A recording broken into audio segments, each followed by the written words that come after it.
चलिए गाइस, बात करते हैं ओला इलेक्ट्रिक मोबिलिटी की। अभी अभी एक ऐसी खबर निकल के सामने आ रही है जो तुम्हारे होश उड़ा देगी। लेकिन ये जो खबर है ये तुमको पूरा क्लियर भी करेगी कि अब आगे ओला इलेक्ट्रिक में क्या होने वाला है। तो चलिए समझते हैं कि भाई बेसिकली ये खबर क्या है और कौन कौन सी वो बातें हैं जो हमें ध्यान में रखकर चलनी है। सबसे पहला, जैसा आप लोग अच्छे से जानते हैं कि ओला इलेक्ट्रिक के जो लेटेस्ट क्वार्टरली रिजल्ट आए थे उसके बाद स्टॉक में यानी कि 15 जुलाई को स्टॉक में अच्छी खासी तेजी देखने को मिली। और ये बात अब किसी से नहीं छुपी कि ये जो तेजी थी लगभग 20% के आसपास थी, क्योंकि स्टॉक 39 से सीधा 48 रुपीज पे चला गया। इसके पीछे का जो कारण है आप अच्छे से जानते हैं कि कंपनी के इस बार के जो क्वार्टरली रिजल्ट हैं वो पिछले क्वार्टरली रिजल्ट से काफी शानदार आए। यानी अगर हम इस तरह से चेकआउट करें, क्वार्टर ऑन क्वार्टर वाइज अगर हम चेकआउट करें तो हमें अच्छी ग्रोथ देखने को मिलती है। जैसे कंपनी पहले जो लॉस करती थी लगभग 870 करोड़ का करती थी, वो लॉस कम हुआ है, अब 400 करोड़ का ही कंपनी लॉस कर रही है।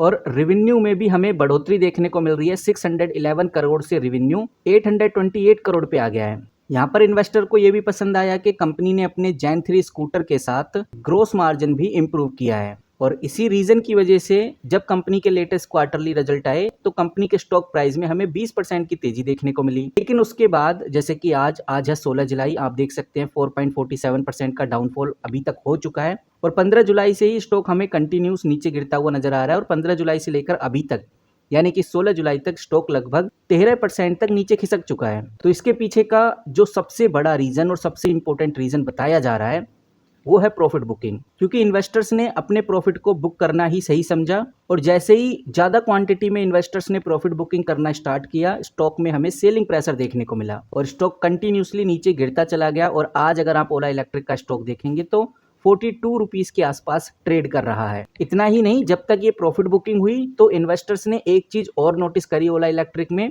जैसा मैंने अभी आपको दिखाया कि अगर क्वार्टर ऑन क्वार्टर बेसिस पे देखें तो कंपनी ने अच्छा परफॉर्मेंस किया है। लेकिन अगर कंपनी को ईयर ऑन ईयर बेसिस पे देखा जाए यानी कि जून 2024 में और जून 2025 में कितना परफॉर्मेंस कंपनी ने किया है तो साफ नजर आता है कि कंपनी का रेवेन्यू 1600 करोड़ से गिरकर 800 करोड़ पे आ गया है। इतना ही नहीं, जो कंपनी का नेट लॉस हुआ करता था 350 करोड़ के आसपास, वो लॉस बढ़कर 400 450 करोड़ तक पहुंच गया है। क्योंकि जब हम ईयर ऑन ईयर बेसिस पे देख रहे हैं तो कंपनी कुछ खास परफॉर्मेंस कर नहीं रही। इतना ही नहीं, कुछ और बड़े आर्टिकल्स के द्वारा भी इस अपडेट को पब्लिश किया गया।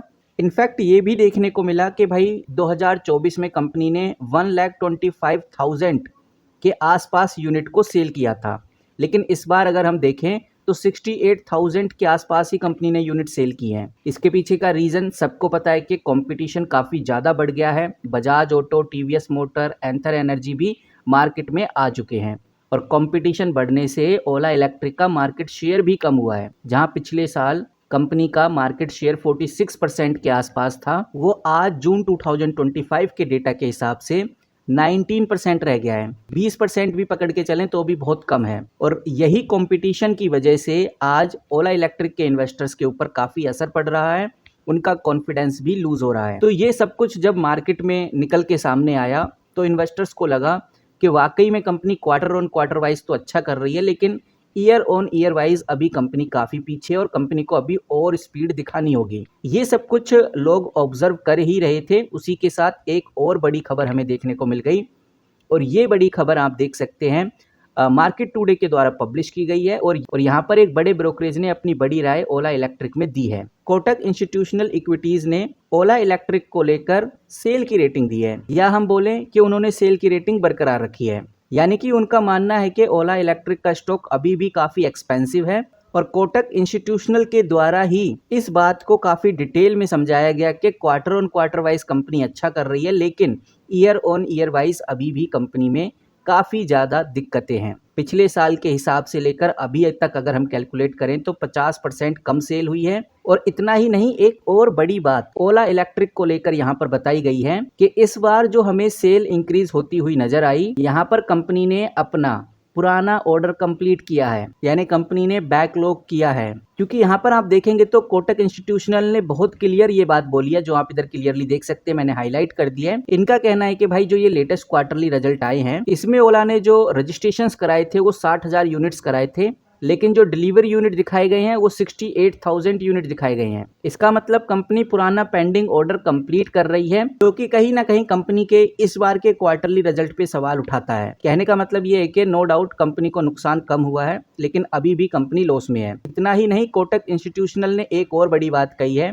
उन्होंने सीधा बोला है कि जो EBITDA लॉस है वो 240 करोड़ के आसपास है, लेकिन कोटक ने ये एक्सपेक्ट किया था कि ये 290 करोड़ का होना चाहिए था। यानी एक्सपेक्टेशन से थोड़ा बेटर परफॉर्म किया है, जो काफ़ी पॉजिटिव साइन है। यहाँ तक कि कोटक ने यही बोला है कि कंपनी के जो मार्जिन इस वजह से भी इम्प्रूव हुए हैं क्योंकि इस बार ओला ने जेन 3 प्रोडक्ट लॉन्च किया है, कॉस्ट कंट्रोल की है, जिसकी वजह से मार्जिन काफ़ी बेटर हुए हैं। और जिस तरह से कोटक एक्सपेक्ट कर रहा था कि भाई ओला इलेक्ट्रिक का वॉल्यूम ग्रोथ काफ़ी अच्छा आना चाहिए था, यानी कि स्कूटर्स ज़्यादा बिकने चाहिए थे, उनके एक्सपेक्टेशन से ये जो वॉल्यूम ग्रोथ है काफ़ी कम आया है। लेकिन गाइज ओला ने ये बात बहुत क्लियर की है कि हम आने वाले दिनों में, आप इधर देखिए कि हम फाइनल ईयर 2026 तक लगभग 3,75,000 यूनिट सेल कर देंगे, यानी कि 3,25,000 से लेकर 3,75,000 यूनिट तक सेल कर देंगे।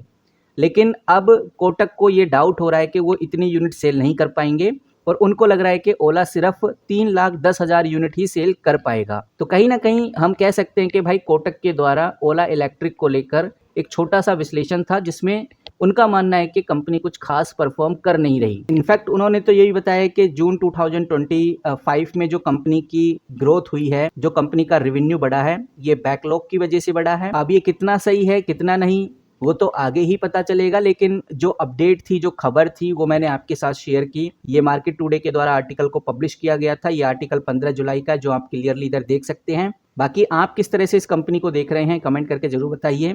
लेकिन अगर आप चाहते हैं कि मैं आपको ऐसे ही लेटेस्ट अपडेट देता रहूं ओला इलेक्ट्रिक को लेकर, तो इस वीडियो के फर्स्ट कमेंट बॉक्स में यस जरूर टाइप करिए। बाकी गाइस मिलते हैं किसी नई वीडियो के साथ, तब तक के लिए take care and good bye.